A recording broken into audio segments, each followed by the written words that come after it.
આપનું સ્વાગત છે। રોયલ પાર્ક સોસાયટીમાં વડાપ્રધાન નરેન્દ્રભાઈ મોદીનો 124મો મન કી બાત કાર્યક્રમ નિહાળ્યો। આજે આપણા ગુજરાતના પનોતા પુત્ર દેશના વડાપ્રધાન નરેન્દ્રભાઈ મોદી સાહેબનો મન કી બાત 124મો કાર્યક્રમ રોયલ પાર્ક સોસાયટીમાં શ્રી રજનીભાઈ રાવલના ઘરે વોર્ડ 2ના વિસ્તારમાં નિહાળ્યો, જેમાં વોર્ડના કોર્પોરેટરો લીનાબેન વ્યાસ, મિનેશભાઈ વ્યાસ તથા વોર્ડના સભ્યોએ હાજરી આપી।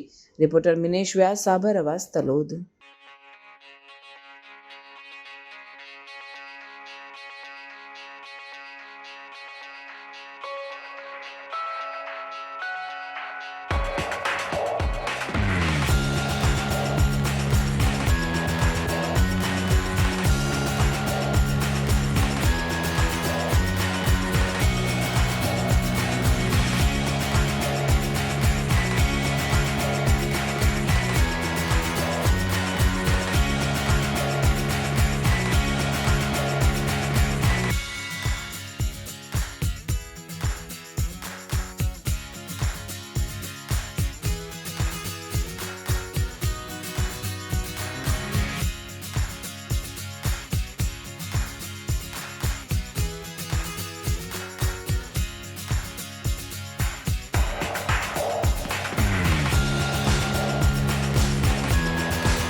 આવા ન્યૂઝ જોવા માટે સાબર આવાઝ યુટ્યુબ ચેનલને સબસ્ક્રાઇબ કરો અને લાઇક કરો, જેથી હવે પછીના દરેક સમાચાર સબસ્ક્રાઇબ કરેલા હશે તેઓને નવા સમાચારની માહિતી મળી જશે।